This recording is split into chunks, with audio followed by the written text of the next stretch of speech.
I have been living with my new wife and stepdaughter for about 6 months now. She's 19, almost 20, and I have 3 sons aged 18, 16 and 15. She's a really good kid and she's a good influence on my sons. I really enjoy having her around. My wife and her daughter moved into my house and sold theirs. My stepdaughter's father isn't present in her life, nor is my son's mother. All 4 children share a bathroom. My sons have never lived for a long period of time with a woman, nor have any of them had long-term girlfriends. They had short visitation periods when they were younger but never longer than an hour. So living with 2 women has been unusual for them. My eldest son, 18, came to me last week and told me that his stepsister disposes of her used sanitary products in the trash can they share, but doesn't use toilet roll or sandwich bags to disguise what they are, and it makes him uncomfortable, which I think is reasonable. My sons are teenage boys and don't want to see their stepsister's period products on full display. A few nights ago I went into the kitchen to grab a snack and she was there doing some work for university. My wife had mentioned that she knew she was on her period, so I took it as an opportunity to have a word with her. I told her my sons were uncomfortable and asked her if she'd mind putting her used products in diaper bags or flushing them down the toilet. She laughed and told me it was rich coming from a man who sheds like a gorilla and has produced 3 skid-marking sons, which I thought was just an unnecessary attack.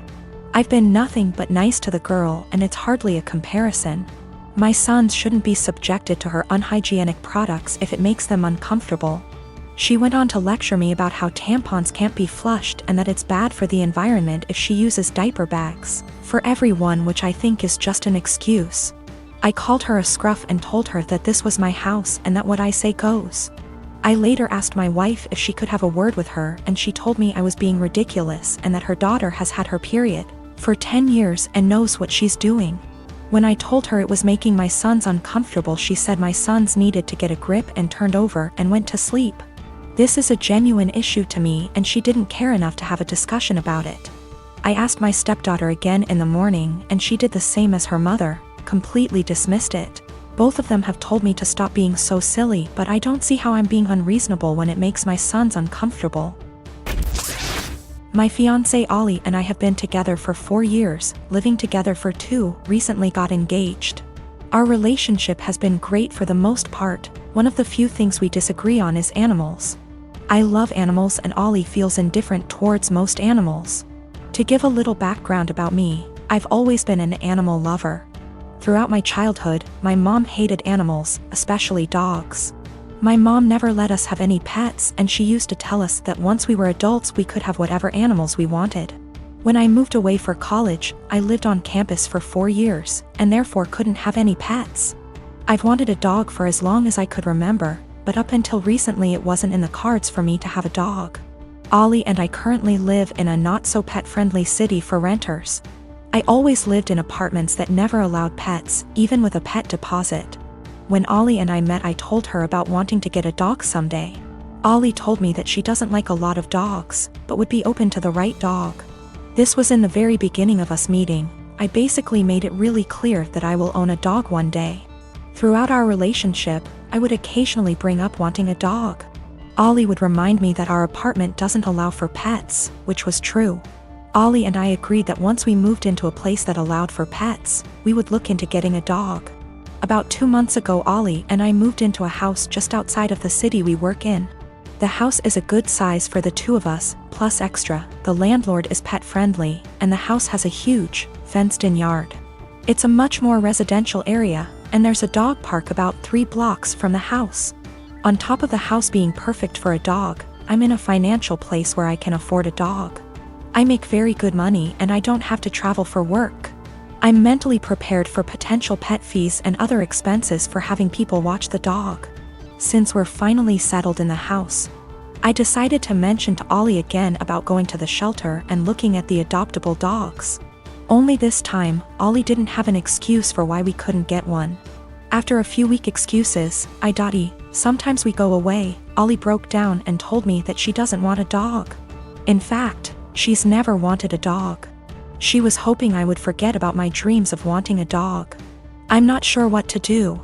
I'm trying to reason with Ollie, but she said her answer will always be no to a dog. She just doesn't like them and doesn't want them. She basically gave me an ultimatum, either her or my potential dog.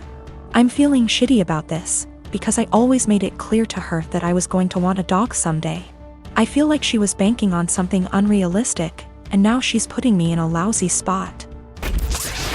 One of my best friends lives in a different country. We met years ago online and have talked almost daily to what is approaching a decade. We have both flown back and forth once or twice a year to see the other and hang out, and we've always been there for each other's big moments. She found out last year that she is expecting her first child, and it was amazing news for us all. I was so happy for her to start the family I know she's always wanted with her husband.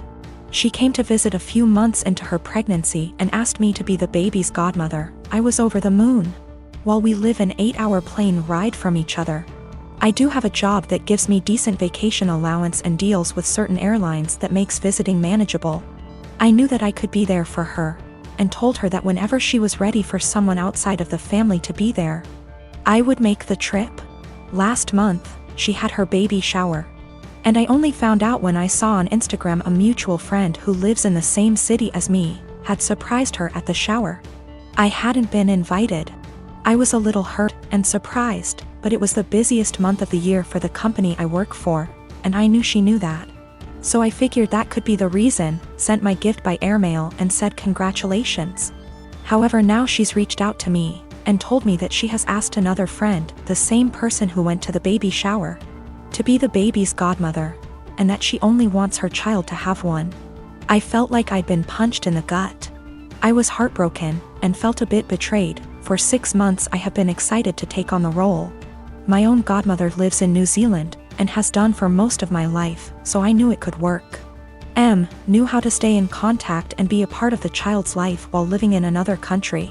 But now she's taken back her offer, and chosen someone else. I wouldn't be so upset if she had chosen someone who lived closer. But she has replaced me with someone who lives in the same city as me, so it's not a distance thing. We have been friends for years. I have been there with updates, support and love her whole pregnancy. And at no point was there any clue she had changed her mind until the baby shower a few weeks ago. I don't know if I should confront her, tell her I'm hurt, or just accept her decision. It's her baby. And I would never want to force her into a decision she wasn't happy with.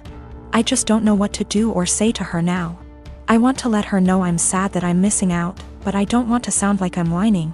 And I want to know why she changed her mind, but I'm scared the answer will just upset me.